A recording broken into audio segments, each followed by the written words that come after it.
হ্যাঁ, শ্রমিক শ্রেণী বলতে যা বোঝায় যে শ্রমিক শ্রেণীর রাজনীতি বা শ্রমিকদের আজকে সংগঠন আমাদের দেশে নাই। তাই আমরা বলবো, শ্রমিকরা যতদিন নিজস্ব গতিতে নিজস্ব সংগঠন তৈরি করতে না পারবে ততদিন তাদের মুক্তি আসবে না। আজকে দেখা যায়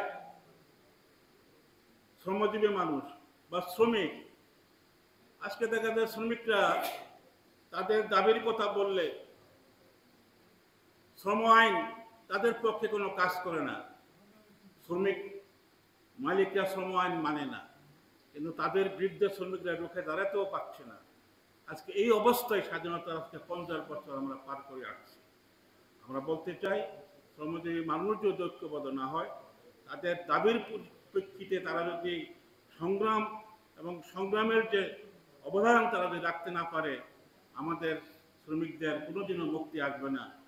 আমরা দাবি করছি শ্রমজীবী মানুষ ঐক্যবদ্ধ হবে এবং তাদের যে দাবি, এই যে মে দিবস আজকে বাস্তবায়ন হবে, যদি আমরা ঐক্যবদ্ধ হতে পারি। সেই ঐক্যবদ্ধ হওয়ার জন্য শ্রমজীবী মানুষদের সেই আন্দোলনকে আরও বেগবান করার জন্য, ট্রেড ইউনিয়ন করার জন্য, ঐক্যবদ্ধ হওয়ার জন্য আহ্বান জানিয়ে